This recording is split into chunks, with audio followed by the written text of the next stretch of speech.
매주 화요일은 내 돈 사용 설명서 시간이 준비되어 있습니다. 돈을 모으고 효과적으로 사용하는 방법에 대해서 하나씩 살펴봅니다. IFA 행복자산관리연구소 김현우 팀장 함께합니다. 어서 오세요, 팀장님. 네, 안녕하세요. 네, 오늘은 어떤 얘기를 해주실 겁니까? 네, 지난 시간에는 자녀들 경제교육에 대해서 한번 다뤄봤습니다. 그렇죠. 그런데 이런 경제교육뿐만이 아니라 또 중요한 것이 자녀들을 위한 또 금융상품이 되겠는데요. 보통 아이들이 태어나게 되면 뭐 먼 미래의 일이지만 대학 등록금이라든지 아니면 큰 돈은 아니더라도 결혼을 할 때라든가 아니면 혼자 스스로 독립을 했을 때 독립자금 이런 것들을 이제 지원해 주시기 위해서 금융상품을 가입해서 저축을 해주시는 경우가 많이 있는데요. 모든 금융상품에는 장단점이 있습니다. 오늘은 자녀들의 나이와 또 미래 활용 목적에 따라서 가장 효율적으로 이러한 금융상품을 가입하는 방법을 한번 알아보도록 하겠습니다. 네, 먼저 말씀하십시오. 질문 네. 하나 드리고 싶은데요. 교수님은 아이가 태어나면 보통 부모님들이 가장 먼저 준비해 주신 금융상품이 어떤 거라고 생각을 하시나요? 금융상품이요? 네. 글쎄요, 뭐 펀드 같은 거를 좀 넣어주거나 예금을 넣어주거나 그렇지 않을까요? 네. 네.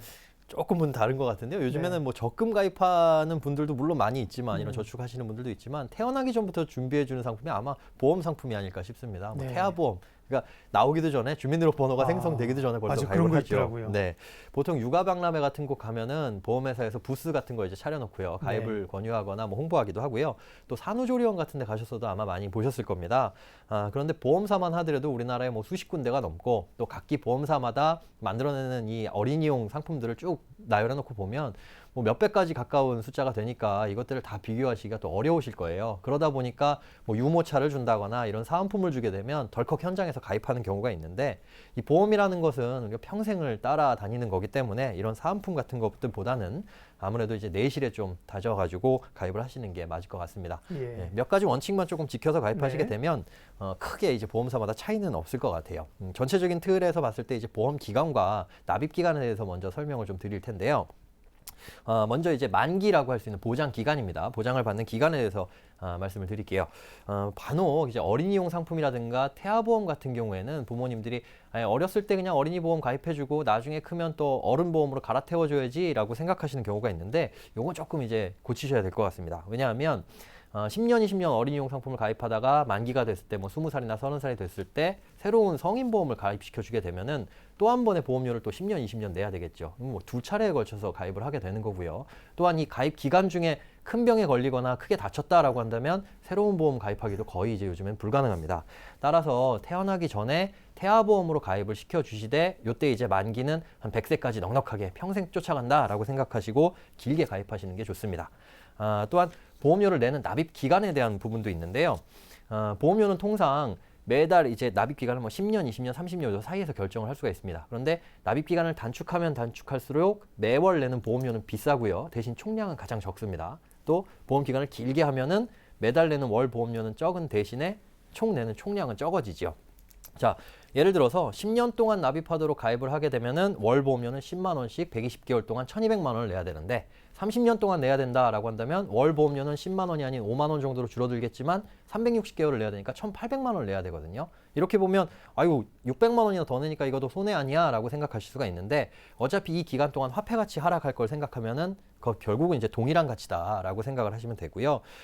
따라서 어차피 실손의료비나 이런 것들은 계속 갱신되면서 내야 되니까 자녀에게 물려줄 것도 생각을 하셔서 납입기간을 길게 해서 당장의 부담을 줄이는 것이 훨씬 더 유리하다고 볼 수 있겠습니다. 네, 아이가 태어나면 제일 먼저 신경 써주는 게 보험입니다. 태아보험까지. 태아보험은 필수는 아니죠. 네, 그렇죠. 네, 저출산 때문에 고생들 하셔서 태아보험 다 들어주라 그러면 스트레스 받으실까 봐. 네, 그러게요. 제일 먼저 자녀들을 위한 금융상품 보험 얘기를 하셨는데 네. 기간이나 이런 것들 길게 가지고 가는 게 좋고 기간도 기간이지만 이제 보장 내용을 어떻게 하느냐가 보험은 가장 중요한 거 아닙니까? 그렇죠. 네. 이제 뭐 어떻게 보면 토목공사가 다져진 거고 네. 여기에 이제 어떤 재료로 집을 짓느냐 이게 문제인데 가장 중요한 건 아이가 태어났을 때 어떤 질병 때문에 아프고 나중에 뭐 크게 다칠 일이 없을지 모르는 부분이잖아요. 예. 그래서 사실은 가장 필요한 특약이 실손의료비가 필수입니다. 거의 대부분의 보장을 해주기 때문에 실손의료비 특약에 여기에 뭐 암이라든가 뇌졸중, 급성심근경색처럼 아기가 무슨 뇌졸중에 걸리겠어라고 하더라도 그런 위험이 작기 때문에 이런 성인병들에 대한 진단금이 훨씬 더 쌉니다. 이런 것들도 좀 추가를 시켜주시고요. 여기에 이제 후유장애 진단금이나 이런 것들 적은 확률이지만 큰 돈 들어가는, 즉 가성비가 높은 특약들을 좀 구성을 해주시는 게 좋고, 또 고민하시는 부분이 보장 금액입니다. 그렇다라고 한다면 아이들을 위해서 우리가 가입을 시켜줄 뭐 암 진단금은 얼마나 해줘야 돼, 이렇게 생각하시는 분들이 있는데, 너무 과하지 않은 수준에서 지금 수준에서 적당한 수준만 가입을 하시면 될 것 같아요. 왜냐하면 나중에 얘가 무슨 뭐 30세, 40세가 됐을 때 지금 진단금 1,000만 원, 2,000만 원이 그렇게 크지 않을 것 같다라고 해서 5천만 원, 뭐 1억 이렇게 가입시키려면 너무 비싸죠. 그래서 일단은 지금 당장 수준에서 부족하지 않은 부분으로만 하고요. 나중에 아이가 컸을 때 얘가 필요하다라고 느껴지면 그때 가서 본인이 추가적으로 가입할 수 있도록 어떻게 생각하셔야 되냐면, 보험은 일반적으로 시간이 지나면 지날수록 안 좋아집니다. 옛날 보험이 좋은 것들이 많죠. 그러니까 그냥 자녀를 위해서 보장 내용과 범위가 좋은 시절에 가입해준 엄마 아빠가 해준 좋은 선물이다. 기본적인 바탕만 깔아주시고 나중에 가서 추가적으로 가입을 더 하는 게 유리하다고 보시면 될 것 같고요. 두 번째로는 이제 생명보험사와 손해보험사가 있는데, 생명보험사보다는 손해보험사 쪽을 선택하시는 게 훨씬 더 유리합니다. 왜냐하면 예전에 10년 전쯤만 하더라도 생명보험사 특약과 손해보험사 특약이 조금 달리 구성이 됐었어요. 네. 그런데 이런 게 지금 합쳐져 있기 때문에 어떻게 되든지 간에 진단의 이 보장의 범위가 넓고 금액이 싸다라고 하는 것이 더 유리하겠죠. 근데 똑같은 보장이라고 하더라도 손해보험사가 가격이 훨씬 더 저렴하고요. 그다음에 그 보장의 범위도 일반적으로 손해보험사가 넓습니다. 그렇기 때문에 생명보험사보다는 손해보험사가 좋은데, 뭐 생명보험사의 장점이라면 이 보장의 크기를 크게 가져갈 수 있다는 장점은 있습니다. 근데 앞서 말씀드린 것처럼 그 보장의 규모보다는 범위가 중요한 거니까 따라서 손해보험사가 훨씬 더 유리하다고 말씀을 드릴 수 있고요. 마지막으로 순수 소멸형이면서 비갱신형으로 가입을 하셔야 됩니다. 보험은 버리는 비용입니다. 뭐 만기 환급형 나중에 돈을 돌려받는다라고 하더라도 이 만기가 납입기간의 만기가 아니라 보장기간의 만기이기 때문에 아이가 100세가 됐을 때 이 보험료를 돌려받는다라고 한다는 건 아무런 의미가 없겠죠. 그래서 순수 소멸형으로 훨씬 더 싸게 가입하셔야 되고, 또 갱신형 같은 경우에는 지금 당장의 보험료가 싸다라는 측면도 있지만은 계속 보장기간 내내, 즉 100세까지 보험료가 계속 올라가면서 내야 됩니다.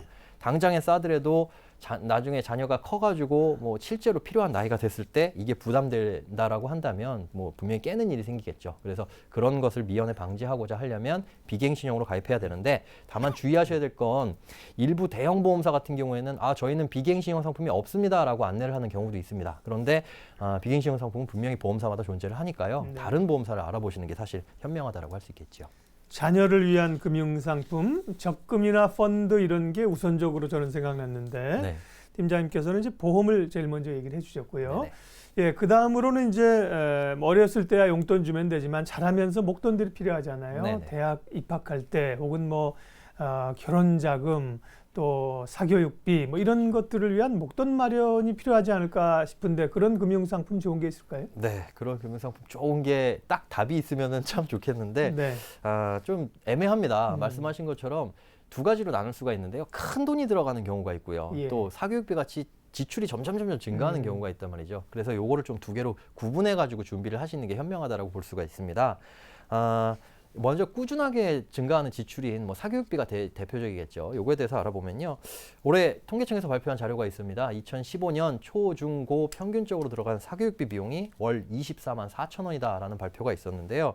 이건 또 지역에 따라서 다르고 또 아기의 학년에 따라서 다르고 또 당시 교육 정책에 따라서 달라질 겁니다. 그래서 나중에 지금 태어난 아이가 중고등학교 들어갔을 때 얼마나 들어갈 것이냐 예측하기가 불분명하죠. 따라서 이를 준비한 금융상품은 어떤 목돈을 딱 만들어 놓는 것보다 인출이 좀 쉽다라거나 아니면 중간중간 납입금액의 조정이 가능하고 이런 좀 유연한 상품으로 선택하시는 게 좋은데, 이렇다라고 한다면 역시 펀드가 되겠습니다. 예. 펀드는 비교적 이제 중장기적으로 운용을 해야 되기 때문에 여기서 좀 구분을 한다면 여러 가지 펀드로 나눠가지고 분산을 하는 게 좋다. 뭐 금액이 매월 저희는 10만 원밖에 저축 못 하겠어요 라고 하시더라도 2만 원, 3만 원 단위로 잘게 쪼개가지고 여러 가지 펀드를 가입해 주시는 게 좋은데요. 분산 투자할 때 뭐 예를 들어 어떤 펀드로 투자를 분산하는 게 좋다라는 상품들을 몇 가지 보면요. 유형이 달라집니다. 뭐 먼저 채권 혼합형 펀드라는 게 있고요. 그다음에 주식형 펀드, 그리고 해외 주식형 펀드 요 세 가지가 있는데 화면에 나오고 있죠. 각각의 장단점이 있습니다. 장점 같은 경우에는 채권환경 펀드는 변동성이 적습니다. 그러니까 단기간에 손실 볼 위험이 없다라고 보시면 되는데 단점은 여기에 이제 과세, 즉 이자소득세를 매기게 된다. 이자소득세를 나중에 내야 된다라는 단점이 있고요. 주식형 펀드에 비해서 비교적 낮은 수익이 있겠죠. 그다음에 이제 주식형 펀드는 채권 혼합형 펀드에 비해서 높은 수익을 낼 수 있는 반면에 단기간 내에는 원금 손실의 위험이 반드시 발생을 하고요. 또 해외 주식형 펀드도 마찬가지로 높은 수익을 기대할 수는 있으나 지역 이제 위험도 분산. 우리나라의 뭐 북한 리스크나 이런 것들은 해외 영향을 받지가 않겠죠. 다만 단점은 과세가 되고 또 종류가 다양하지 못하다라는 단점이 있습니다. 이러한 펀드들을 뭐가 제일 좋을 것이냐 지금 예측하기가 어려우니까요. 여러 가지로 나눠가지고 분산해서 가입하되 이 사교육비가 나중에 얼마 뭐 24만 4천 원을 매달 들어가는 걸 다 충당해야지 이런 욕심을 내기보다는 그때 가서 24만 원 필요한데 한 15만 원 정도는 여유가 될 수 있게끔 즉 완충을 해주는 이 개념이다라고 생각하시고 조금씩 부담이 안 되는 선에서 준비를 하시는 게 좋을 것 같습니다. 매월 들어가게 되는 사교육비를 위해서는 미리 준비할 것들이 어떤 게 있을까 말씀하셨고요.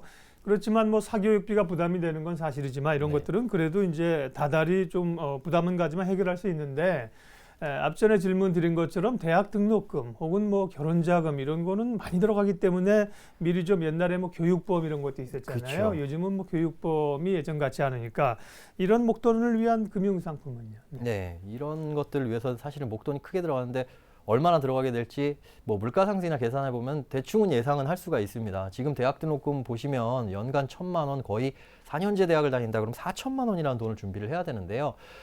일단은 기본적인 핵심은 뭐냐면 지원을 해주실 의향이 있는 부모님들이라면 무조건 준비를 하셔야 됩니다. 그 규모의 크기에 상관없이. 왜냐하면 의향은 있는데 그때 가서 여러 개 봐서 해줄 수 있으면 하고요 라고 하시는 부모님들 대부분을 보면 그때 가서 준비가 안 돼 있기 때문에 본인의 이제 노후 자금을 헐어서 쓰신다거나 아니면 뭐 대출을 받아가지고 자녀의 등록금이라든가 이런 걸 지원해 주시는 분들이 계세요. 예. 그렇다고 한다면 이제 노후를 위해서라도 바람직하지가 못하겠지요.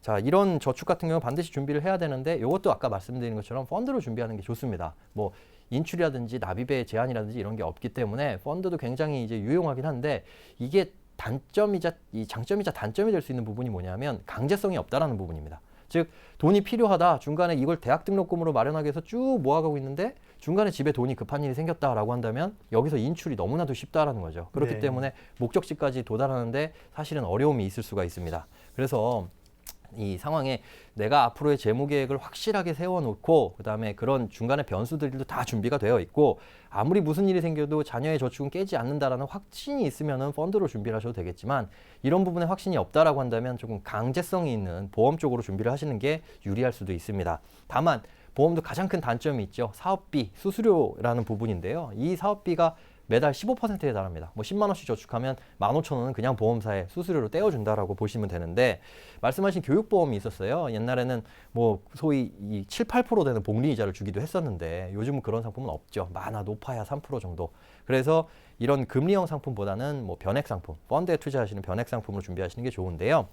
다만 대학 등록금을 준비하시는 목적이라면 너무 큰 금액으로 가입하시는 말 것을 좀 당부를 드립니다. 제발요. 너무 이것 때문에 큰 금액 준비하시는 분들이 계신데요. 대학 등록금 4천만 원을 모은다. 지금 태어난 자녀가 대학 가기까지는 18년, 19년 정도의 시간이 있습니다. 자, 4천만 원 나누기 19년 정도 하면 매월 17만 원 정도거든요. 결국은 17만 원 정도씩만 저축하면 뭐 19년 후에는 원금 4천만 원은 만들 수 있다라고 보시면 되고 이 대학 등록금이 인상이 돼서 4천만 원이 5천만 원이 되든 6천만 원이 되든 그거는 수익으로 극복하자라는 개념으로 갖고 가시면 될 것 같아요. 그래서 20만 원 정도의 저축이 필요하다라고 한다면 10만 원 정도만 보험으로 가입을 해 두시고 여기에 이제 추가 납입이라는 제도가 있습니다. 여기에서는 이제 사업비나 수수료가 거의 없거든요. 보험사에 따라서 조금 차이는 있지만 그래서 10만 원 가입하고 10만 원 추가 납입한 상태에서 쭉 유지를 하는 게 사업비도 절반으로 이제 절감할 수 있다라는 장점이 있고요. 또한 이 사업비의 구조는 보험사마다 거의 대부분 동일한 게 기간이 길어지면 길어질수록 차감되는 비율이 낮아집니다. 그래서 이 보험을 나중에 사업비 다 충당된 상태에서 자녀한테 물려주고 싶다 이런 것들도 가능하거든요. 그래서 이런 부분들은 가입하실 때 이거를 이제 나중에 자녀한테 물려주고 싶은데 어떻게 하면 되는지 이 부분은 설계사분과 좀 상의를 해가지고 가능한 쪽으로 물려주면 이것도 나중에 좀 더 도움이 되시겠죠. 네, 자녀들을 위한 금융상품을 기간별로 쭉 설명을 해주셨는데요. 특별히 좀 주의해야 될 게 어떤 게 있을까요? 정리 좀 해보겠습니다. 네, 제가 조금 애매했죠. 네. 그러니까 무슨 뜻이냐면 대학 등록금 마련하기 위해서는 이게 답입니다라고 말씀드린 건 없거든요. 예, 왜냐하면 상황 환경에 따라 네. 다 다릅니다. 답은 뭐 알아서 하도록 하는 겁니다. 그쵸. 자녀들에게. 네. 알아서 본인들이 대학 등록금 장학금 받으면서 다니면 참 좋겠는데 일단은 뭐 이 그 최소한의 준비할 수 준비 있는 건 차원에서 해야죠. 예. 해야 되는데 이럴 때 이제 준비하셔야 될 게 필요 기간에 따라서 저축 방법을 달리 하셔야 된다는 겁니다. 정답은 없습니다. 만약에 예를 들어서 내년에 당장 필요한 돈을 보험 가입하시는 분은 없을 거예요. 올해 자녀가 고3이다. 이거 보험으로 준비하려네? 이건 답은 아니라는 거죠. 저축 기간이 뭐 1, 2년 내에 필요한 돈이 있다라고 한다면 수익성 생각하지 마시고 안전하게 은행의 예적금 상품 이용을 하시고요. 펀드와 같은 투자 상품, 원금 손실의 위험이 있는 상품이다라고 한다면은 절대 하지 말 것을 좀 권해드립니다. 그리고 보험 상품 같은 경우에는 최소한 그 돈이 필요한 시기가 10년 혹은 뭐 15년 넉넉 잡아 있는 시기에 대해서만 준비를 하시고 이게 중간에 중도 인출 기능이 있기도 있습니다. 그런데 그 기능은 없는 것이다라고 생각을 하고 그냥 장기간 마라톤이라고 가셔야 될 것 같아요. 또 한 가지 펀드를 가입하실 때 조금 유념을 하셔야 될 게 아까 처음에 한 2, 3만 원 정도로 분산해서 적은 금액씩 가입을 하시라고 말씀을 드렸는데 은행에서 파는 펀드 상품 같은 경우에는 최소 가입 금액이 뭐 5만 원 정도로 정해져 있는 경우가 있습니다. 그래서 은행보다는 증권사를 가시게 되면 이런 최소 가입 금액이나 납입 금액의 조건이나 제한도 없고요. 또 상품도 다양하기 때문에 은행보다는 증권사를 선택을 하셔서 꾸준하게 수익 잘 내는 펀드를 추천해달라 이렇게 하셨을 때 가입을 하시는 게 더 유리할 것 같습니다. 내돈 사용 설명서 오늘은 자녀를 위한 금융 상품을 얘기를 해주셨습니다. 말씀하실 때 제가 몇 번 딴지를 걸었는데 저 같은 이제 가장들은 이런 얘기를 들을 때마다 어깨가 무거워지는 거죠. 지금 살기도 어려운데 자녀들을 위해서 이것저것 들어야 될 수 있는 게 많으니까. 네. 그러나 이게 뭐 그렇게 해주면 좋다는 거고 네. 자녀들에게 이런 또 교육시켜주고 최소한의 발판을 마련해준다는 점에서 이해하시고 대응하시면 좋지 않을까 싶어요. IFA 행복자산관리연구소 김현우 팀장님 함께했습니다. 고맙습니다. 고맙습니다.